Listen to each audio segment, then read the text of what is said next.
রমাদান মাসের মধ্যে একটা রাত আছে, যে রাতের নাম হচ্ছে লাইলাতুল কদর।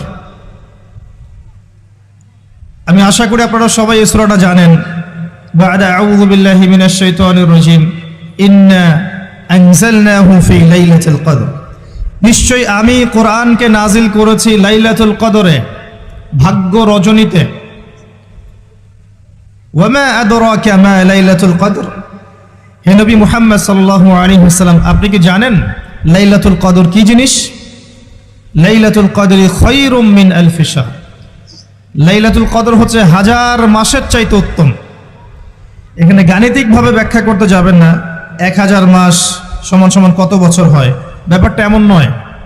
এখানে আধিক্য বোঝানো হয়েছে। হাজার হাজার মাস ইবাদত করলে যে নেকি হয়, এক রাত ইবাদত করলে সে নেকি হয়ে যাবে ইনশাআল্লাহ। এই রাতে কি হয়? স্পেশাল তানাজ্জালুল মালাইকাতু ওয়ার রূহ। এই মাসে আল্লাহর পক্ষ থেকে আল্লাহর ফেরেশতারা নেমে আসেন। কোথায় নেমে আসেন? পৃথিবীতে। তাদের সর্দার হিসেবে থাকেন জিবরাইল আলাইহিস সালাম। তানাজ্জালুল মালাইকাতু ওয়ার রূহু ফিহা বিইذনি রাব্বিহিম। আল্লাহর রবের আদেশে তারা এই কাজটা করেন। মিন কুল্লি আমর, প্রত্যেকটা বিষয়ের ফয়সালা হয় এই রাতে। আপনার আমার তাকদীর লেখা হয়েছে আসমান জমিন সৃষ্টির 50,000 বছর আগে। আপনার আমার তাকদীর লেখা হয়েছে আসমান জমিন সৃষ্টির 50,000 বছর আগে। আল্লাহ পাক সমস্ত সৃষ্টির তাকদীর লিখেছেন প্রথম দফায়। দ্বিতীয় দফায় তাকদীর লেখা হয়েছে যখন আমার আপনার রূহ আমাদের মায়ের গর্ভে ছিল 4 মাস 10 দিন বয়স। ওই সময় আল্লাহর পক্ষ থেকে ফেরেশতা আসেন, এসে লিখে দেন তার হায়াত, তার রিজিক, সে সৌভাগ্যবান না দুর্ভাগ্যবান। এরপর রূহটাকে ফুঁকে দেন, বাচ্চা নড়াচড়া শুরু করে। এর আগ পর্যন্ত পেটের মধ্যে বাচ্চা নড়াচড়া করে না। যখন রূহটা ফুঁকে দেওয়া হয়, তারপর থেকে বাচ্চা নড়াচড়া শুরু করে। দ্বিতীয় দফায় তাকদীর লেখা হয়। এরপরে তৃতীয় দফা লেখা হয় এই লাইলাতুল কদরে, যে আগামী 1 বছর কি হবে, আপনি কি করবেন। অর্থাৎ 1 বছরের বাজেট প্রণয়ন করা হয় প্রত্যেক লাইলাতুল কদরে।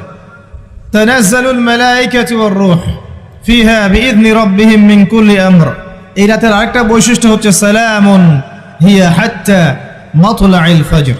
ফজর পর্যন্ত এই রাতে শান্তি শান্তি শান্তি শান্তি প্রশান্তি বজায় থাকে।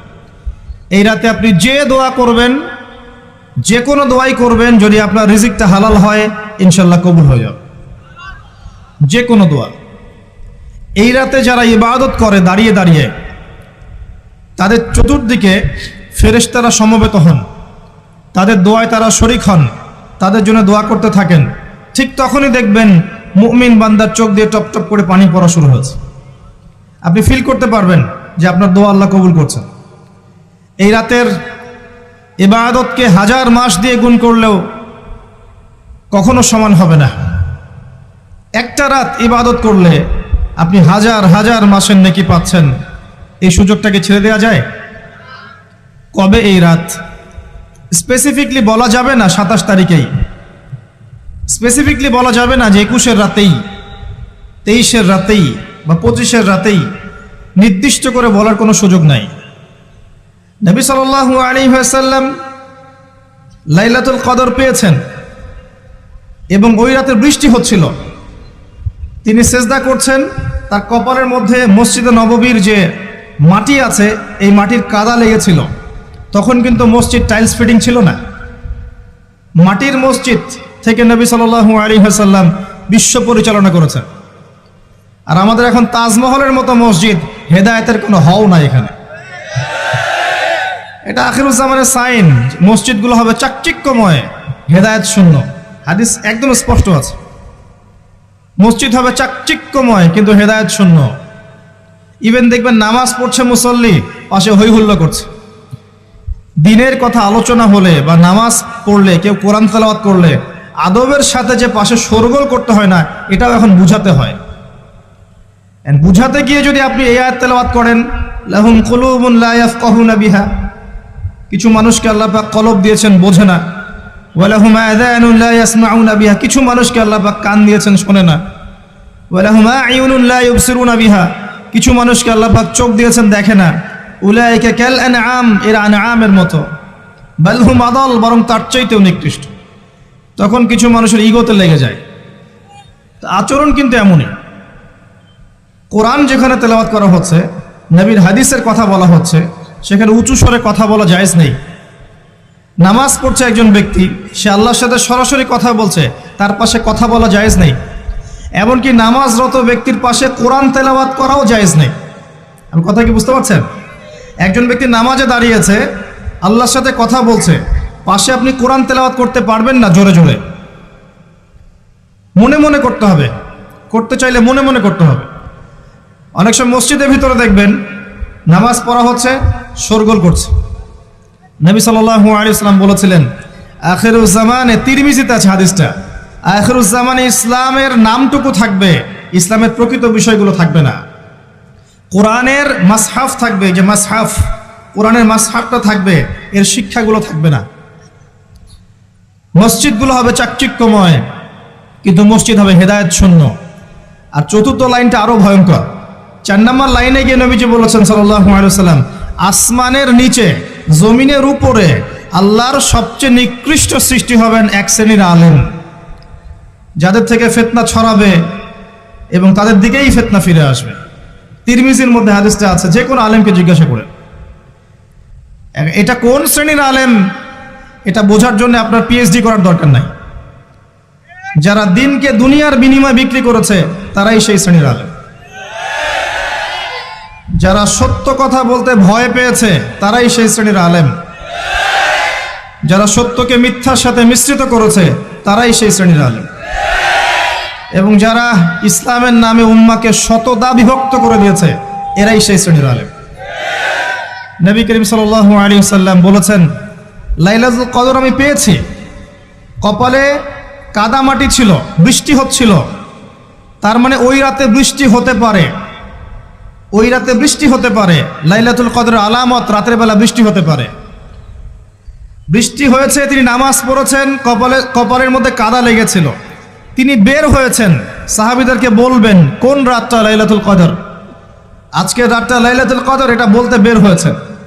বের হয়ে দেখছেন দুজন মুসলিম আপোষে ঝগড়া করছে। লিসেন টু মি, দুজন মুসলিম আপোষে ঝগড়া করছে। আমরা বলি না যে মুসলিমদের মাঝে ইখতিলাফগুলো রহমত, আমরা বলি না? দুজন মুসলিম আপোষে ঝগড়া করছে। এই কাজটার কারণে আল্লাহ রাব্বুল আলামিন নবী সাল্লাল্লাহু আলাইহি ওয়াসাল্লামের হৃদয় থেকে এই কথাটাকে তুলে নিলেন। তিনি আর বললেন না এক্স্যাক্টলি কোন রাতে লাইলাতুল কদর ছিল, তিনি বলতেই বেরিয়েছিলেন যে কোন রাতে লাইলাতুল কদর ছিল। আমাদের ইখতিলাফের কারণে আমরা সেই নির্দিষ্ট রাতটাকে হারিয়ে ফেলেছি। তবে এর মধ্যেই খায়ের আছে, এর মধ্যেই কল্যাণ আছে। আরবিতে একটা প্রবাদ আছে, কুল্লু শার ইউজাদু ফিহিল খায়র, প্রত্যেকটা অকল্যাণের পিছনেই কোনো না কোনো কল্যাণ আছে। নির্দিষ্ট করে বলে দিলে আমরা বাকি রাতগুলো জাগতাম না। নবী সাল্লাল্লাহু আলাইহি ওয়াসাল্লাম এখন বললেন যে আমাকে ভুলিয়ে দেওয়া হয়েছে কোন রাত, তোমাদের ঝগড়ার কারণে। অতএব তোমরা শেষ দশকের বিজোড় রাতগুলোকে তালাশ করো। শেষ দশকের বিজোড় রাত বলতে 21-এর রাত, 23-এর রাত, 25, 27, 29, এই 5টা রাতের যে কোনো একটা লাইলাতুল কদর। এই রাতে ইবাদত করলে এত নেকি হচ্ছে, কারণটা কি? রাত আর দিন কি ডিফারেন্ট কিছু? প্রত্যেক রাতেই কিন্তু আল্লাহ পাক প্রথম আসমানে নেমে আসেন, প্রত্যেক রাতে, শুধু শবে বরাতের রাতে নয়, শুধু নিসফে শাবানের রাতে নয়, কিন্তু প্রত্যেক রাতেই আল্লাহ পাক প্রথম আসমানে নেমে আসেন। তিনি কিভাবে নেমে আসেন এটা ব্যাখ্যা করার দরকার নেই আমাদের। আল্লাহ পাক বলেছেন নেমে আসি, বাস আসি। কারণ সবকিছু আমরা যুক্তি, বিজ্ঞান, দর্শন দিয়ে প্রমাণ করতে পারবো না। পারবো? সায়েন্সকে জিজ্ঞাসা করেন যে স্বপ্নের ব্যাখ্যা কি, ঘুম কাকে বলে, আত্মা কাকে বলে, আত্মা কঠিন না তরল না বায়বীয়, পারবে সায়েন্স ব্যাখ্যা করতে? কবরের আযাব কি, জিন জাতি কি, জিন জাতি কাকে বলে, জিন জাতি কেমন দেখতে, মালায়েকা কেমন, তারা কিভাবে কাজ করে, তাদের ফাংশন কি, তারা কি ব্যাখ্যা করতে পারবে? আমাদের একটা চেতনা তৈরি হয়েছে, সায়েন্স যা বলবে তাই সত্য। এই চেতনা পুরোপুরি সত্য নয়। কোরআন এবং সুন্নাহ, আল্লাহ এবং তার রাসূল যা বলবেন সেটাই চূড়ান্ত সত্য। এর বাইরে সত্য মিথ্যার চূড়ান্ত কোনো মানদণ্ড নাই। হ্যাঁ, সায়েন্সের ভিত্তি আমরাই দিয়েছি, এটা অমুসলিমরা দেয়নি, এর ভিত্তি মুসলিমরা দিয়েছে। পরবর্তীতে এরা এর উপর ঘষা মাজা করেছে। এখন সায়েন্টিফিক এবং টেকনোলজিক্যাল রেভলিউশন আসছে পশ্চিমা সভ্যতা থেকে। এই সভ্যতার ধারক বাহক ছিলাম আমরা। সভ্যতা এদের দ্বারা শুরু হয়নি, সভ্যতা নবীদের দ্বারা শুরু হয়েছে। তো সবকিছু সায়েন্স দিয়ে ব্যাখ্যা করা যাবে এমন নয়, কারণ সায়েন্সের সীমাবদ্ধতা আছে, আল্লাহর জ্ঞানের কোনো সীমাবদ্ধতা নাই। তো আল্লাহ নেমে আসেন, ব্যাস নেমে আসেন। নেমে এসে আল্লাহ পাক কি বলেন? আল্লাহ পাক তিনটা কথা বলেন। রাতের শেষ অংশ, রাতকে ভাগ করেন। যদি 6টার সময় রাত শুরু হয়, রাত কিন্তু রাত 12টায় শুরু হয় না, সূর্য ডুবে গেলেই রাত শুরু হয়, এটাই ইসলাম। এখন 6টা থেকে আপনি এই 5টা পর্যন্ত সময়টাকে 3 ভাগে ভাগ করেন। শেষের অংশ ধরে নেন যে 1টা থেকে 5টা, কথার কথা আমি এস্টিমেট করলাম। এই সময়টুকুতে আল্লাহ রাব্বুল আলামিন কাছে নেমে আসেন প্রথম আসমানে, অর্থাৎ তার রহমত নিকটবর্তী হয় এবং তিনি আহ্বান করতে থাকেন 3টা জিনিস। 1, কে আছো? আমার কাছে কিছু চাইবে, যা চাইবে আমি তাই দিব। 2, কে আছো? আমার কাছে ক্ষমা চাইবে, আমি তোমাকে মাফ করে দেব। 3, কে আছো? কে আছো আমাকে ডাকবে, আমি তোমার ডাকে সাড়া দেব। মানে এই সময় আপনি যা চাইবেন ইনশাআল্লাহ, আপনার আকীদায় যদি শিরক না থাকে, আমলে যদি বেদাত না থাকে এবং আপনার রিজিক যদি হালাল হয়, ইনশাআল্লাহ তাআলা আপনার দোয়া কবুল করা হবে। আল্লাহ পাক প্রত্যেক রাতেই নেমে আসেন। তাহলে লাইলাতুল কদরকে এত স্পেসিফিকলি ইম্পর্টেন্স দেওয়ার কারণ কি? একটাই কারণ, মনে রাখবেন, লাইলাতুল কদরকে মর্যাদামণ্ডিত করার এবং রমাদান মাসকে শ্রেষ্ঠ মাস মর্যাদামণ্ডিত করার একটা কারণ, only one reason behind it, সেটা হচ্ছে এই মাসে এবং এই রাতে আল কোরআন নাজিল হয়েছে। কথা কি বুঝতে পারছেন? কোরআন নাজিলের কারণেই এই মাসটা মহামান্বিত, কোরআন নাজিলের কারণেই এই রাতটা সম্মানিত। ইন্না আনজালনাহু ফি লাইলাতুল কদর। আসুন সামনে যাই। নবী করিম সাল্লাল্লাহু আলাইহি ওয়াসাল্লাম যখন এই জাহেলি যুগে বাস করছেন, এই লাইলাতুল কদরে রমাদান মাসে আল্লাহ পাক কোরআন নাজিল করলেন। কি জন্য নাজিল করলেন? কারণ এই সমাজটাকে পরিবর্তন করার জন্যে, সমাজের জাহিলিয়াতগুলোকে দূর করার জন্যে নবী করিম সাল্লাল্লাহু আলাইহি ওয়াসাল্লাম প্রচণ্ড ফিকির করতেন। কি করা যায়, কি করলে মানুষগুলো শিরক ছেড়ে দিবে, কি করলে সুদ বন্ধ হবে, কি করলে মাদক থেকে মানুষ দূরে থাকবে, কি করলে নারীর সম্মান বৃদ্ধি পাবে। তিনি ভাবতেন কিভাবে গোত্রীয় হানাহানি বন্ধ করা যায়, তিনি এগুলো ভাবতে থাকতেন। হেরা গুহায় বসে তিনি এগুলো ভাবতেন কি করা যায়। যুবক বয়সে তিনি হিলফুল ফুজর তৈরি করেছেন এগুলো সমস্যা দূর করার জন্য, কিন্তু পরিপূর্ণরূপে সফল হয়েছেন বলতে পারি না আমরা, কারণ তখন ওহী আসেনি। এই ভাবতে ভাবতে ভাবতে ভাবতে একদিন এক রাতে তার কাছে আল্লাহর পক্ষ থেকে কোরআন নাজিল হলো। সূরা আলাকের প্রথম 5টা আয়াত, বিসমিল্লাহির রহমানির রহিম, ইকরা বিসমি রাব্বিকাল্লাযী খালাক। পড়ুন আপনার রবের নামে যিনি আপনাকে সৃষ্টি করেছেন। খালাকাল ইনসানা মিন আলাক, যিনি মানুষকে সৃষ্টি করেছেন জমাট বাঁধা রক্তপিণ্ড থেকে। আমরা সবাই জমাট বাঁধা রক্তপিণ্ড ছিলাম মায়ের পেটে। আজকে আমরা আল্লাহ দ্রোহী হয়েছি, কিন্তু আমরা পেটের মধ্যে এতটুকু জমাট বাঁধা রক্তপিণ্ড ছিলাম। সূরা ইয়াসিনের মধ্যে আল্লাহ পাক এই কথাটা বলেছেন, তোমাদেরকে তো নুতফা থেকে সৃষ্টি করেছি, ফাইদা হুয়া খসিমুম মুবিন, যখন সে বড় হয়েছে সুস্পষ্টভাবে আল্লাহর বিরুদ্ধাচরণ করছে। ঈদের যে শপিংটার কথা বলছি, এটা এই কারণে বলছি, লাস্টের দশকে আমরা ঈদের শপিংয়ে বেশি ব্যস্ত থাকি, এতে করে লাইলাতুল কদরটা আমরা হারিয়ে ফেলি। লাস্টের দশক আমরা হয় ইতেকাফ করব, না হলে বাসায় নামাজ পড়বো, পরিবারবর্গকে নিয়ে রাত জাগবো। পারা যাবে ইনশাআল্লাহ? তারাবির নামাজ তো পড়বোই ইনশাআল্লাহ জামাতে। এবং আপনি 20 পড়েন আর 8 পড়েন, আপনি নামাজের কোয়ালিটিটাকে ভালো করার চেষ্টা করেন, নামাজের কোয়ালিটিটাকে বেস্ট করেন, ধীরে ধীরে তেলাওয়াত করেন, ধীরে ধীরে রুকু সেজদা করেন, নামাজটাকে এনজয় করেন, সময় নিয়ে, টাইম নিয়ে, 2 ঘন্টা সময় লাগুক, 3 ঘন্টা সময় লাগুক, এনজয় করে নামাজ পড়েন। আল্লাহ পাক তৌফিক দান করুন।